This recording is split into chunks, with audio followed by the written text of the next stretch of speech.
Assalamualaikum warahmatullahi wabarakatuh dan salam sejahtera. Salam UiTM di hatiku.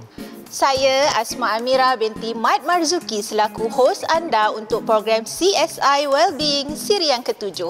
Untuk pengetahuan anda semua, program CSI Wellbeing ini dipancarkan secara langsung di web TV UiTM Cawangan Perak. Pada siri kali ini kita akan membincangkan satu topik yang amat menarik sekali iaitu self-care ataupun penjagaan diri. Untuk siri kali ini kita akan bersama 3 orang ahli panel yang tidak asing lagi. Yang pertama kita akan bersama dengan Encik Muhammad Khairi Aiman bin Muhammad Yusof, pelajar latihan industri dari unit sukan. Yang kedua, kita ada Ustaz Muhammad Rizal bin Hanafi, pembantu hal ehwal Islam. Dan yang terakhir sekali kita ada Cik Muhammad Amirul Asdi bin Muhammad Isa selaku pegawai psikologi kanan UiTM Cawangan Perak, kampus Tapah. Untuk pengetahuan semua, tulang belakang amatlah penting untuk dijaga. Nampak simple tapi sebenarnya memberikan kesan yang amat besar terhadap tulang belakang tubuh serta pergerakan kita. Tanpa kita melengahkan masa lagi, dijemput panel yang pertama, Encik Muhammad Khairi Aiman bin Muhammad Yusof dari unit sukan. Dipersilakan. Hai, Assalamualaikum warahmatullahi wabarakatuh dan salam sejahtera. Nama saya Muhammad Khairi Aiman bin Muhammad Yusof. Saya pelajar praktikal di unit sukan UiTM Tapah. Saya berumur 22 tahun dan tinggal di Seri Iskandar Perak. Saya pelajar tahun akhir di UiTM Perlis dalam jurusan Sarjana Muda Kesihatan dan Kecergasan. Ni Cik Syarul, fail yang Cik Syarul minta tu. Ada apa-apa lagi? Tak ada. Okey, terima kasih. Jangan. Ya? Cik Syarul. Kenapa ni?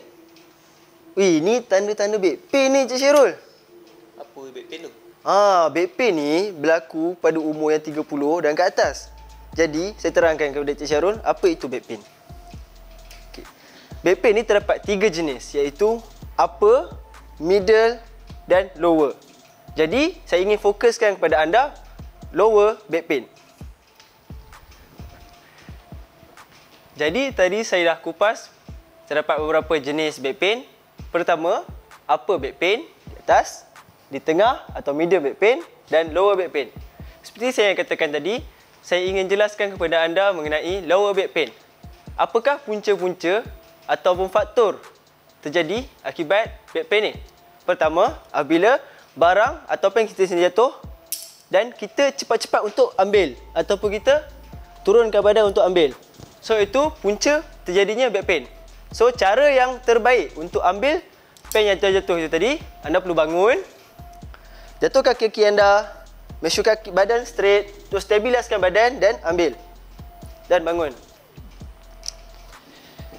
Punca kedua, apabila barang yang di atas dan barang itu berat dan kita hendak ambil, tapi pinggang kita tidak sedia untuk menerima dan akan ke belakang atau ke depan. Akan berat. So, cara terbaik untuk mengambil barang yang berat pada atas, membuka sedikit langkah, bend sedikit kaki atau bengkokkan sedikit lutut dan sedia untuk mengambil. Okey. Jadi, saya akan tunjukkan kepada anda terdapat beberapa jenis exercise yang terbaik untuk mengelakkan pada back pain. Pertama, letakkan tangan anda di sini dan angkat tangan bawa ke tepi. Lakukan dalam beberapa saat dan tukar tangan anda ke sini. Pertama dan kedua, letakkan tangan anda di dinding, angkat kaki dan kaki tidak kena kepada dinding. Selepas itu, angkat pinggul di belah kanan ini ke atas sehingga kaki kanan anda terkena dinding. Dan ulang dalam beberapa repetition. Seterusnya, iaitu Squat. Okey. Bukakan kaki anda selari dengan pinggang kita dan lakukan dengan begini. Kaki lutut tidak melebihi ibu jari. Lokkan dada anda, angkat ke atas dan turunkan pinggul kita. Cara dia, lokkan dada dan belakang. Okay. Sekali lagi. Okay. Seterusnya, lunges. Untuk lunges, letakkan kaki hadapan dan jatuh dan pastikan lutut tidak melebihi ibu jari. Okey, sama juga, tukar. Jatuhkan. Dan make sure lock dada dan pinggang supaya tidak ke depan dan terlampau ke belakang. Okey? Okay. Jadi tuan-tuan dan puan-puan, sekarang saya akan tunjukkan cara postur duduk yang betul di dalam ruang kerja. Okey. Mestilah di pertengahan kerusi, tidak terlampau ke belakang dan tidak terlampau ke hadapan. Jadi, begini. Tegakkan badan kita, kaki mesti straight ke bawah dan menghadap ke hadapan. Okey. Postur duduk yang salah, saya akan tunjukkan pertama, terlampau ke hadapan. Begini. Atau membongkokkan badan atau ke belakang dan menegak ke atas. Jadi, itu adalah cara-cara duduk postur yang betul dan cara-cara postur duduk yang salah. Berikut adalah perkongsian dan faktor yang mampu membawa kepada lower back pain dan saya tekankan di situ mengenai senaman yang mampu mengelak lower back pain. Jadi, saya harap tuan-puan dapat menerapkan senaman ini dalam rutin harian anda, tidak kira di rumah ataupun di ruang kerja. Sekian daripada saya, Muhammad Khairi Aiman bin Muhammad Yusof.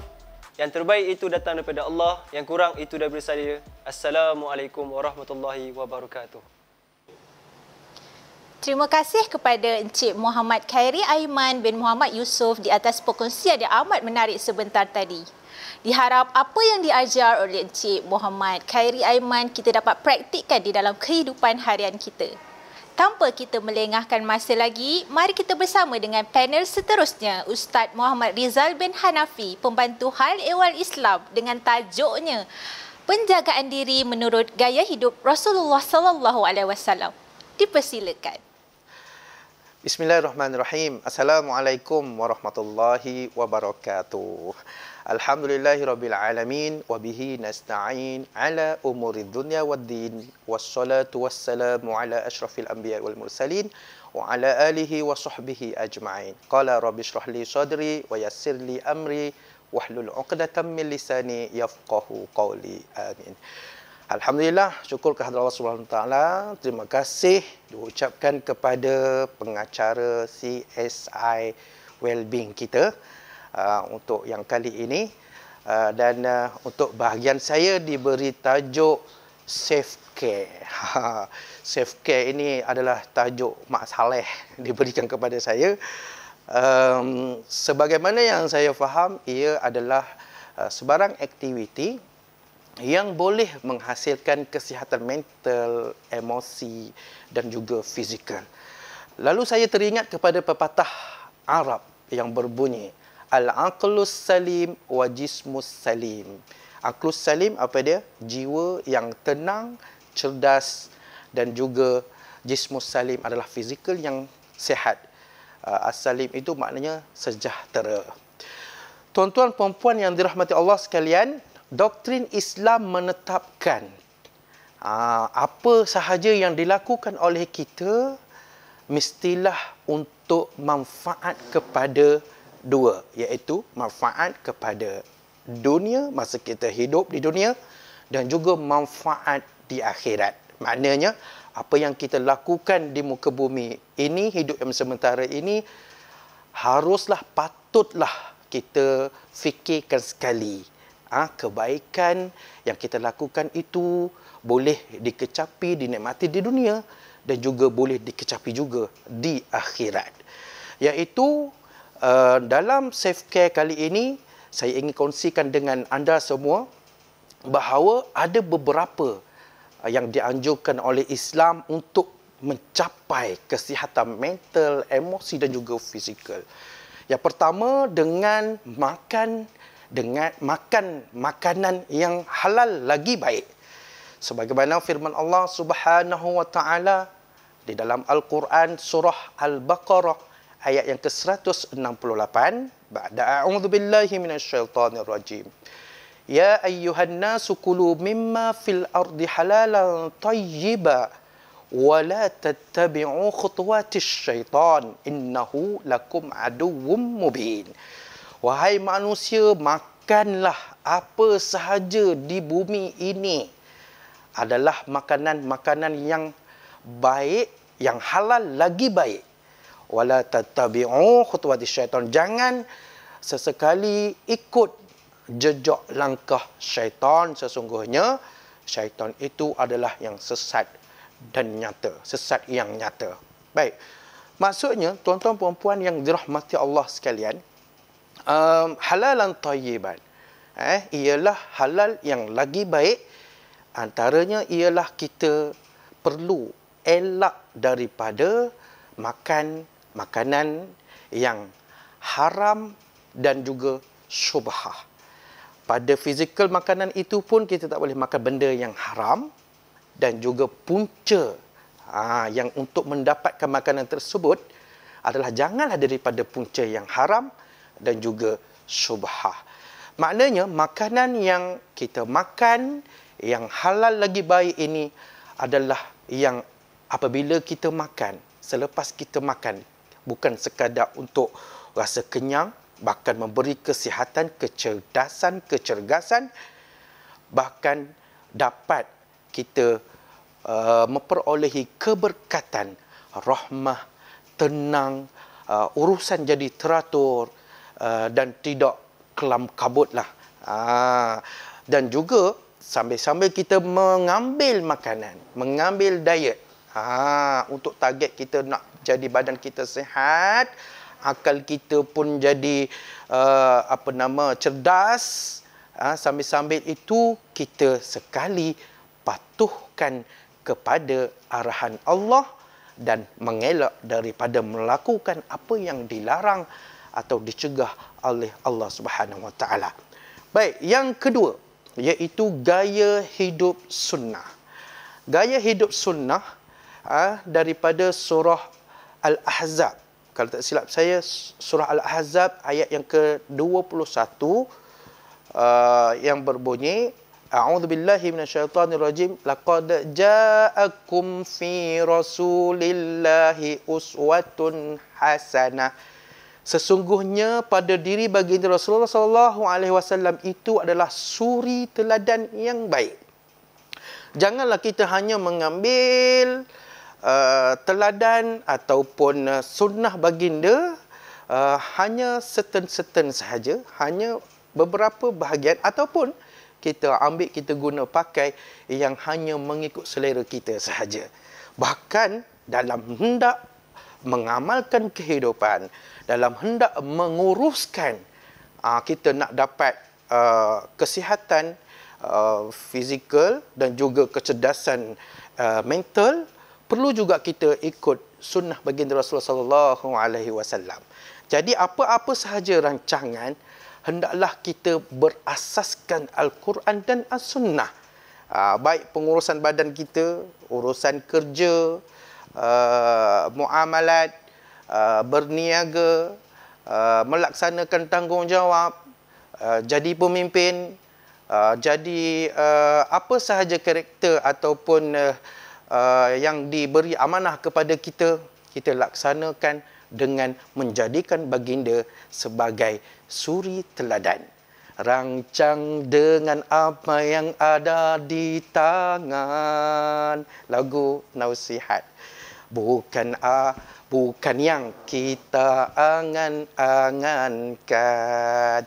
Maknanya rancang apa sahaja yang ada di tangan, bukan yang mengikut angan-angan fikiran kita dan bukan yang mengikut nafsu kita. Saya maksudkan di sini ialah yang di tangan kita, iaitu Kitabullah wa sunnati Rasulih.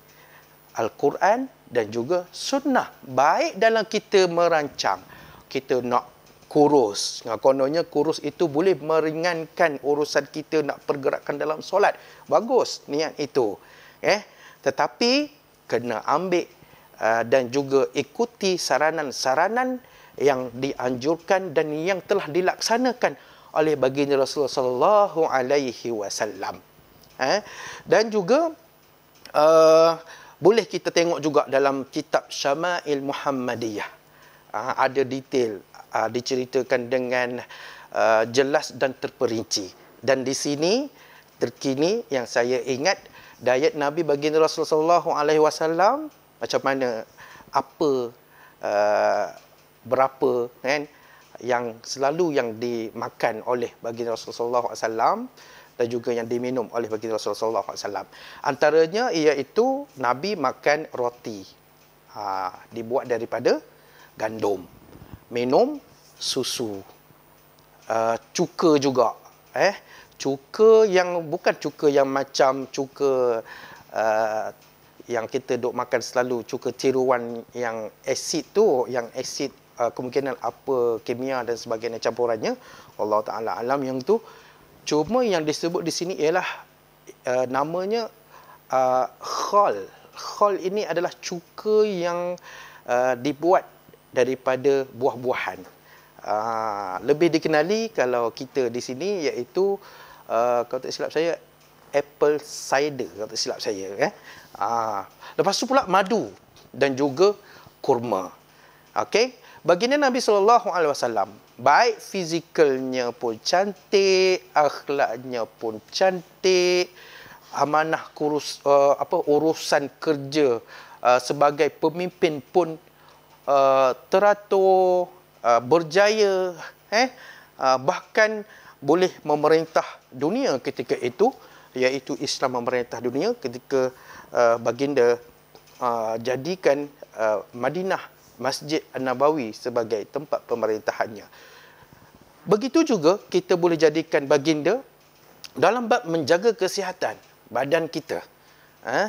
Iaitu baginda selalu berpuasa. Puasa-puasa sunat seperti Ayyamul Bid, hari-hari putih, iaitu hari 13, 14 dan juga 15 di setiap bulan-bulan Islam.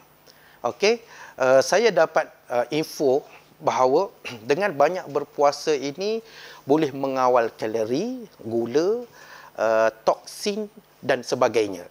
Kalau nak tahu detail boleh tengok sendiri dalam kitab Syama'il Muhammadiyah. Lepas tu pula ingat tak ataupun saya baru dapat tahu baru ni bahawa ada satu teknik puasa yang berperingkat-peringkat tu. Apa nama tu? Intermittent ke? Intermittent fasting.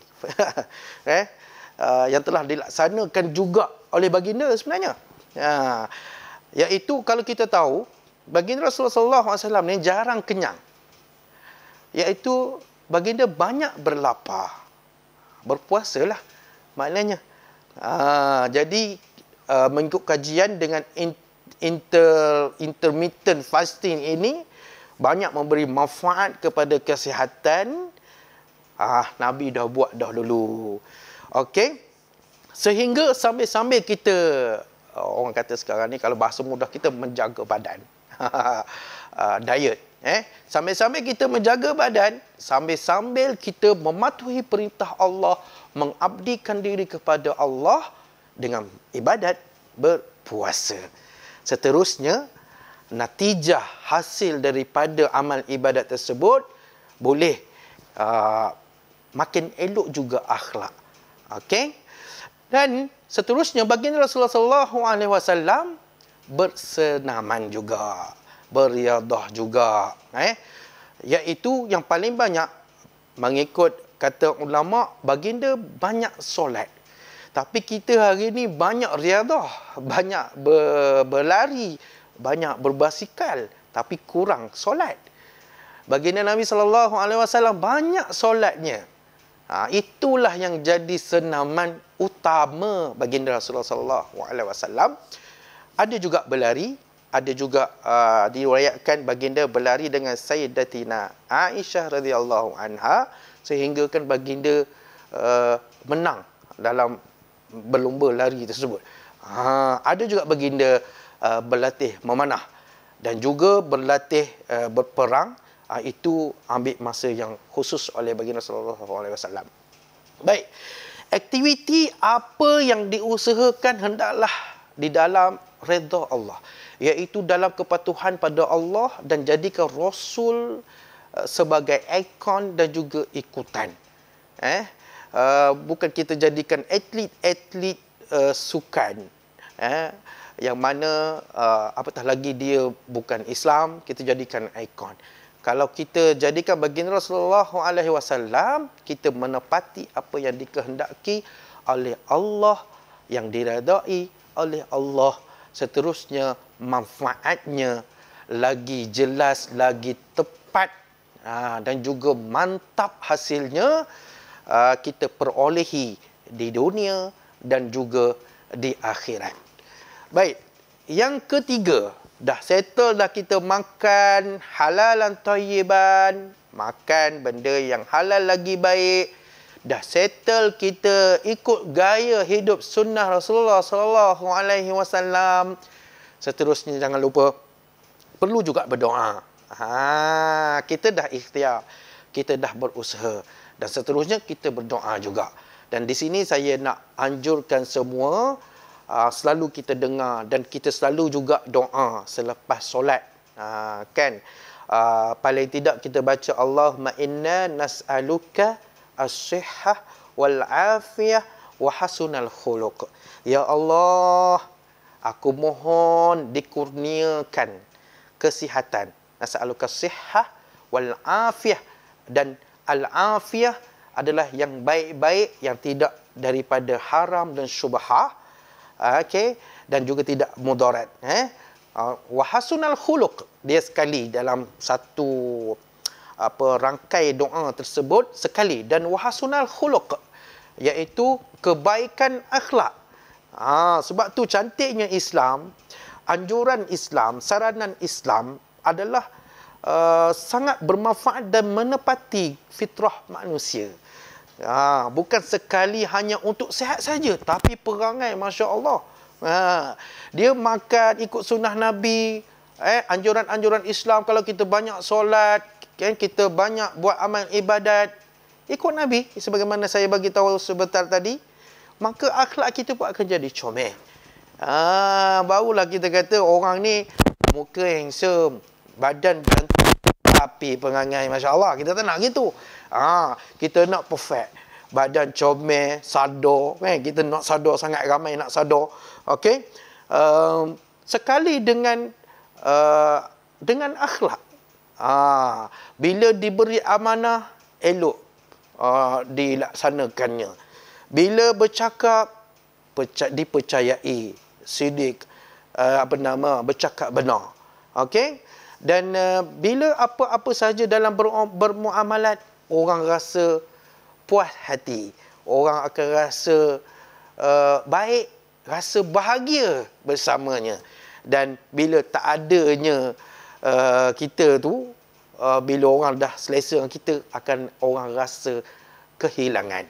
Okey, dan juga elok dijadangkan juga doa tadi, supaya baiknya akhlak itu penting, sebab dia ada kaitan. Sebab tu dia datang doa itu sekali satu rangkai tu. Sekali dengan kita mohon kesihatan, kita mohon baik-baik yang tidak daripada haram dan juga syubhah, kan?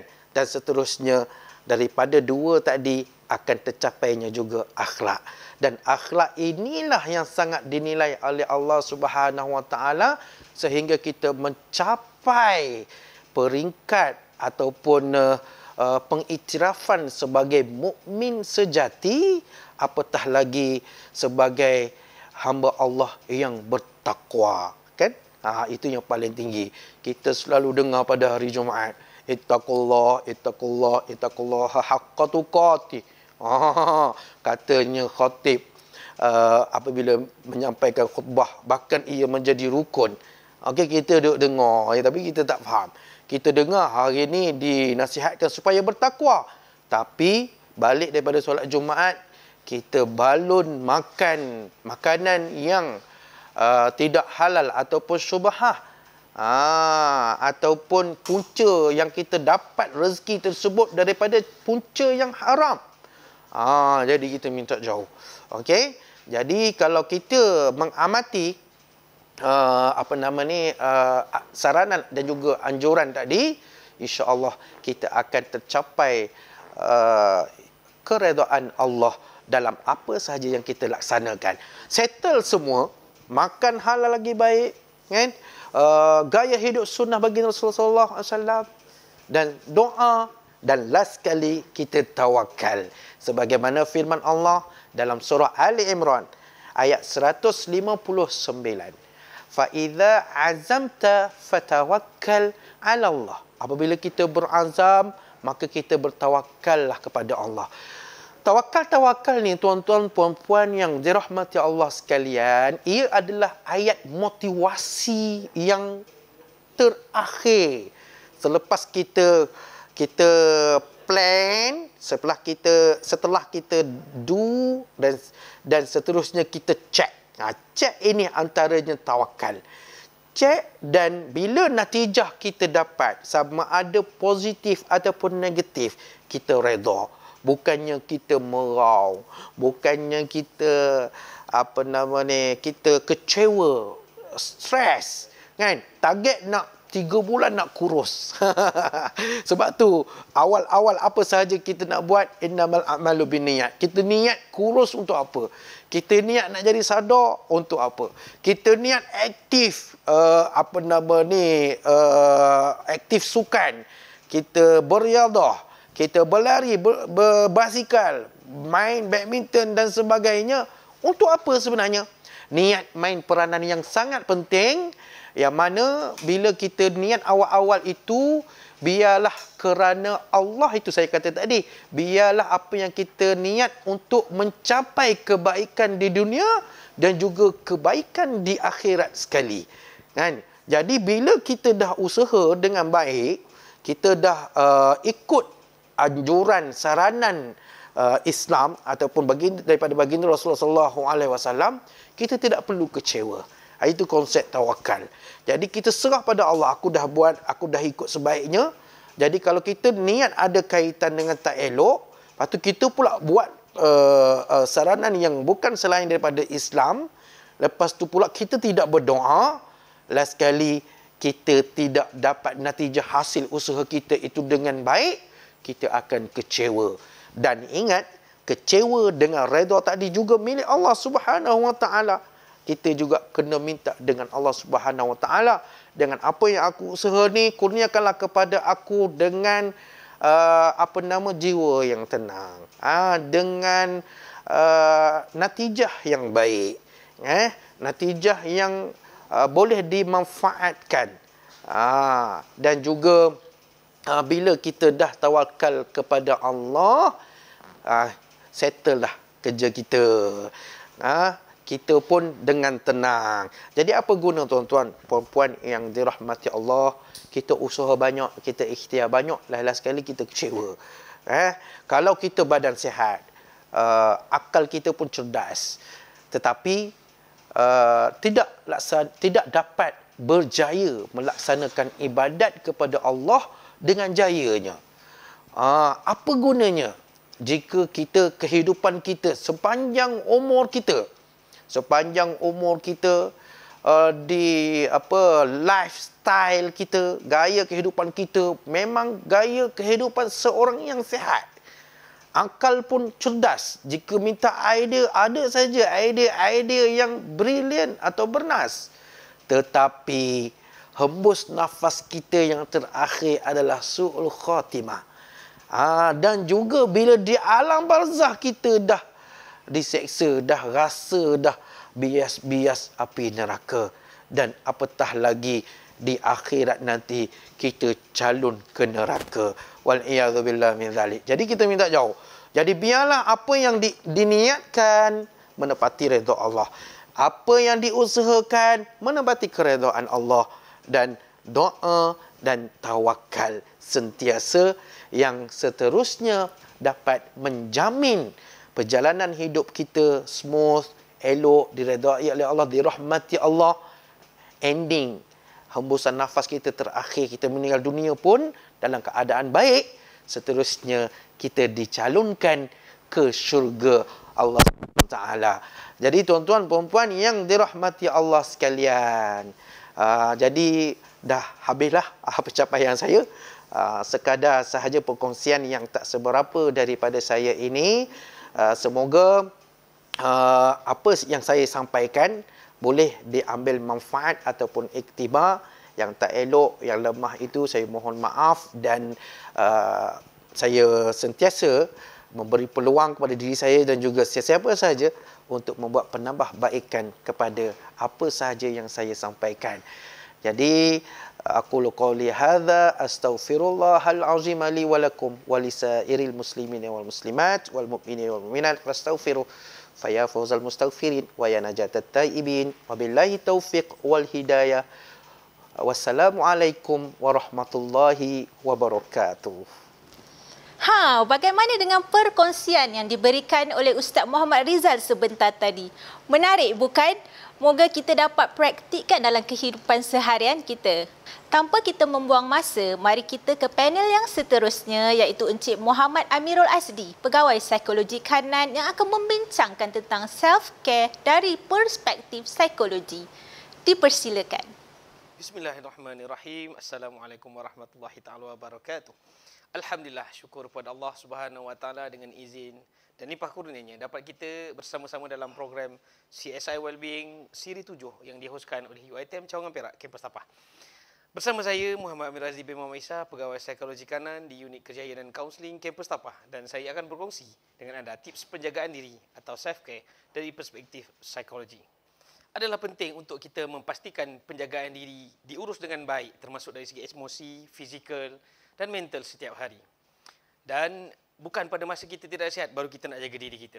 Pernahkah kita pastikan kita sentiasa sihat dari segi emosi, fizikal dan juga mental? Pernah tak kita terfikir yang kita pernah jaga kita punya emosi, fizikal dan mental? Kadang-kadang kita dah buat pun penjagaan diri ni, cuma kita sedar atau tidak sahaja tindakan kita tersebut.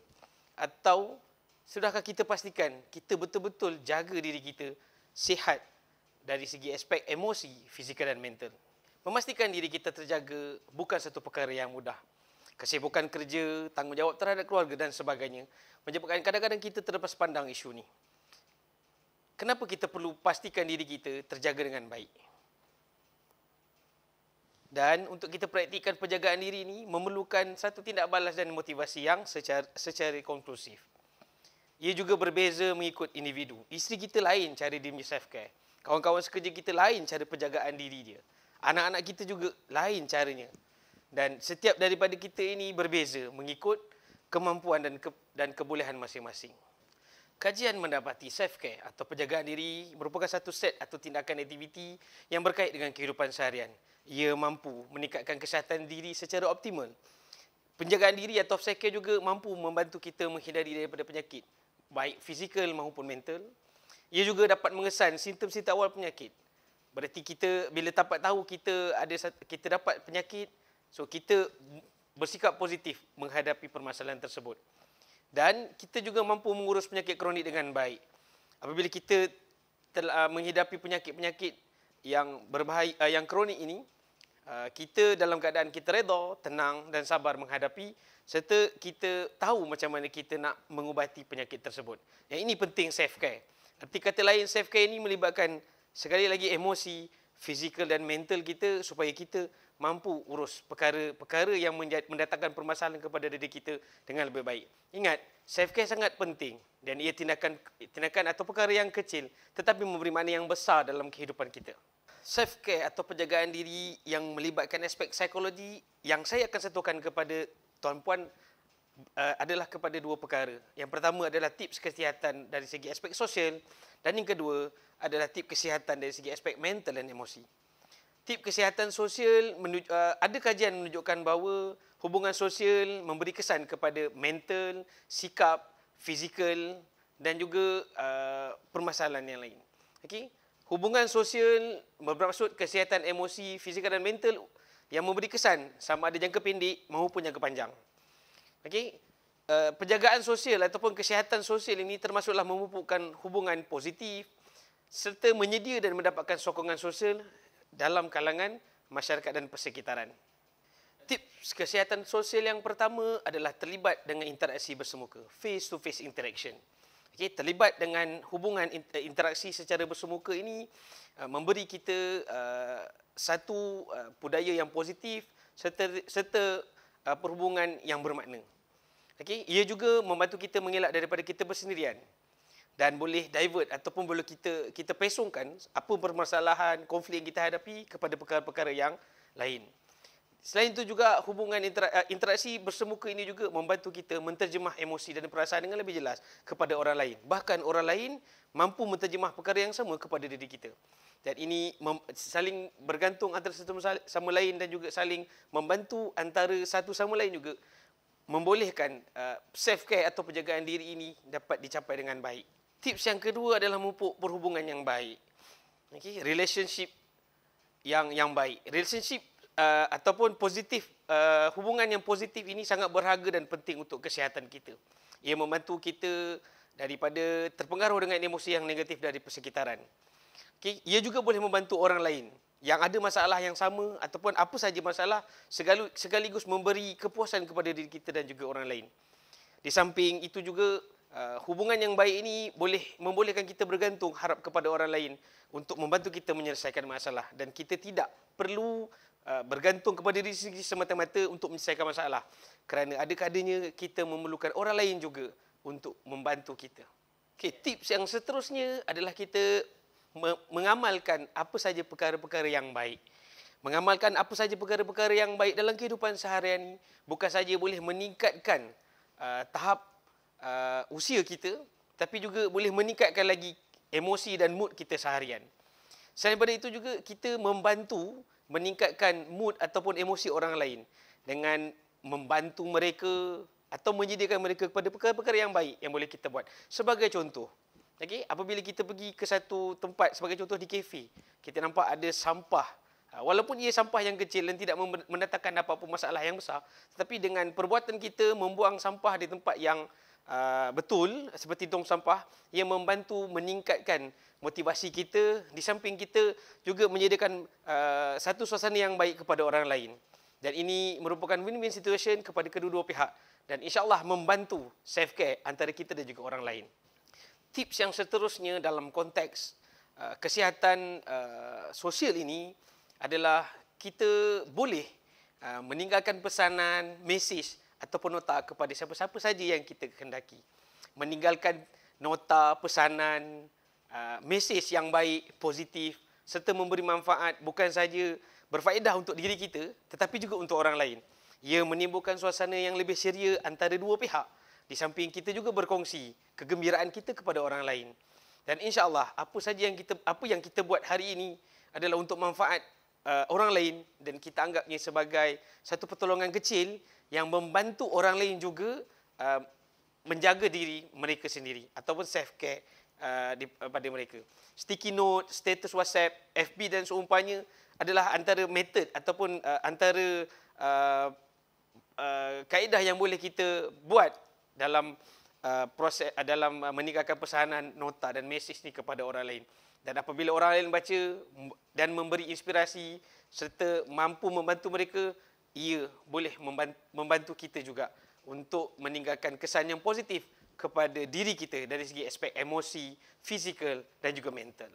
Tips yang terakhir dalam kesihatan sosial adalah terlibat dengan komuniti. Saya galakkan tuan-puan untuk terlibat dengan komuniti Waima di pejabat, di kampus maupun di kejiranan tuan-puan. Okey, community service ataupun community keterlibatan kita dengan komuniti ini boleh memberi manfaat dari segi kesihatan sosial dan juga kejiranan yang baik kepada diri kita. Okey, apabila kita berjumpa dengan orang sekeliling, kita mampu untuk berkongsi permasalahan dengan mereka. Di samping mereka juga mampu boleh membantu kita menyelesaikan masalah. Kadang-kadang bila kita berada dengan komuniti ini, secara tidak langsung memberi nilai tambah kepada diri kita. Kita seolah-olah berasa a part of the team, okay, dan kita tidak rasa terasing. Dan apabila ada wujud suasana harmoni ini, memberi kesan yang baik kepada aspek kesihatan emosi dan mental dalam diri kita. Dalam arti kata lain, kehidupan kita sehari-hari penuh dengan kegembiraan dan ketenangan. Bukan sekadar kita dengan dunia kita dan kita tidak tahu apa terjadi kepada persekitaran. Aktiviti seperti gotong royong, kenduri dan sebagainya membolehkan kita diterima oleh komuniti. Dan penerimaan ini mewujudkan hubungan dua hala yang baik dan mencetuskan suasana yang harmoni serta memberi impak positif kepada siapa saja yang terlibat. Penjagaan diri yang kedua adalah dari segi aspek kesihatan mental dan emosi. Kajian menunjukkan bahawa tekanan ataupun stres boleh menyebabkan mental dan fizikal kita tidak dalam keadaan sihat, bahkan boleh mengarah kepada permasalahan kesihatan yang lebih serius. Okay? Tekanan boleh mengubah cara hidup kita tidur, mengubah cara kita makan, mengubah cara kita berfikir dan mengubah cara penjagaan diri kita. Okay? Bila kita stres, kadang-kadang waktu makan kita tidak teratur. Kadang-kadang kita makan lebih daripada had kerana kita sangat tertekan dan kita cuba melupakan tekanan itu dengan mengambil kuantiti makan yang banyak. Okey, itu salah satu contoh bila mana tekanan ini kita tidak urus dengan baik. Kita perlu tahu bagaimana penjagaan diri yang melibatkan emosi dan mental ini dan bagaimana boleh membantu mengurangkan tekanan dan akhirnya memberi manfaat kepada diri kita. Sekali lagi, tips penjagaan diri tidak sama antara satu sama lain. Tetapi ini ada beberapa idea yang boleh saya kongsikan kepada tuan-puan. Okey, kesihatan mental dan emosi boleh kita atasi dalam aspek self-care ini dengan cara kita membaca buku-buku bermotivasi dan memberi inspirasi. Okey? Membaca merupakan jambatan ilmu. Membaca juga membantu kita mengasah dalam mendapatkan sesuatu perkara yang menyeronokkan. Kita juga melalui aktiviti pembacaan ini, kita boleh mengambil contoh yang boleh memberi inspirasi kepada diri kita. Di samping meningkatkan motivasi dan keyakinan kepada diri kita. Kita juga mampu menambah pengetahuan yang baik, di samping juga ilmu itu ataupun pengetahuan itu boleh kita kongsikan dengan orang lain. Mengambil contoh buku yang sangat saya suka adalah buku hasil tulisan ataupun perkongsian daripada mantan Perdana Menteri Tun Dr. Mahathir Mohamad bertajuk Doktor Umum ataupun dalam bahasa Inggerisnya Doctor in the House. Melalui pembacaan buku Doktor Umum, saya terinspirasi dengan Tok Dr. Mahathir mengaplikasikan kemahiran, pengetahuan dan juga kepakaran beliau semasa menjadi seorang doktor kepada ilmu pentadbiran negara. Bagaimana beliau mengambil permasalahan atau menganalisa sesuatu penyakit, punca penyakit tersebut, bagaimana untuk membantu pesakit mengubati pesakit yang dialami dan bagaimana untuk menghindari orang lain daripada terjangkit penyakit yang sama. Perkara itu yang Tun Dr. Mahathir bawa dalam mengurus negara semasa menjadi Perdana Menteri. Jadi dalam erti kata lain, saya juga sebilangan masa mengambil contoh yang sama untuk saya adapt dalam kehidupan seharian. Baik, tips yang kedua adalah kita menghadkan masa kita di sosial media atau sosmed. Sosial media atau media sosial ini boleh membantu kita berkomunikasi dengan orang lain. Tetapi penggunaannya yang terlalu banyak sehingga melebihi atau melepasi daripada had yang ditetapkan boleh memberi kesan negatif kepada mental dan emosi kita sendiri. Okay? Kita seolah-olah lupa akan nikmat kehidupan dan leka dengan sosial media. Kita tidak berinteraksi dengan orang lain. Di samping juga boleh memberi kesan kepada emosi. Emosi kita boleh terjejas dengan media sosial ini. kerana apa-apa saja komen-komen di media sosial ini kita tidak boleh kawal, dan dikhawatiri komen-komen tersebut memberi kesan kepada emosi dan mental kita. Jadi saranan saya, gunalah sosial media ini dengan baik untuk manfaat diri dan juga orang lain. Tetapi perlu ada limitasi dan batas dari segi had dan penggunaan. Tips yang seterusnya adalah saya ingin berkongsi kepada tuan-puan dengan kaedah menggunakan teknologi dengan bijak. Teknologi boleh memberi manfaat kepada kita dalam pelbagai aspek, daripada bekerja di rumah sehinggalah kita berkomunikasi dengan orang yang jauh daripada kita. Serta kita juga boleh mendapat apa-apa informasi dari teknologi ini. Okey? Tetapi apabila kita terlalu bergantung kepada teknologi, dia juga memberi kesan dari segi fizikal dan juga emosi. Teknologi pada keadaan kita tidak guna dengan baik seolah-olah akan mengambil tugas ataupun seakan-akan mengambil fungsi fizikal yang ada pada diri kita. Kita tidak lagi aktif, kita lebih suka bersendirian, menggunakan teknologi, dan sudah pastinya hubungan dua hala ataupun interpersonal relation akan berkurangan. Jadi saranan saya, dari segi aspek teknologi ini kita gunalah sebaik mungkin, dan penting teknologi ini digunakan hanya untuk kebaikan dan boleh memberi manfaat kepada diri kita sahaja. Okey, perkongsian yang seterusnya berkaitan dengan aspek kesihatan mental dan emosi ini, saya galakkan tuan-puan untuk meluangkan banyak masa tuan-puan di luar. Okey, carilah banyak kelebihan yang boleh tuan-puan dapat apabila berada di luar. Okey. Ia boleh meningkatkan emosi, boleh meningkatkan motivasi kita, boleh meningkatkan keyakinan pada diri kita. Di samping, dia juga boleh memadamkan kebimbangan ataupun anxiety disorder serta mengurangkan tekanan yang ada pada diri kita.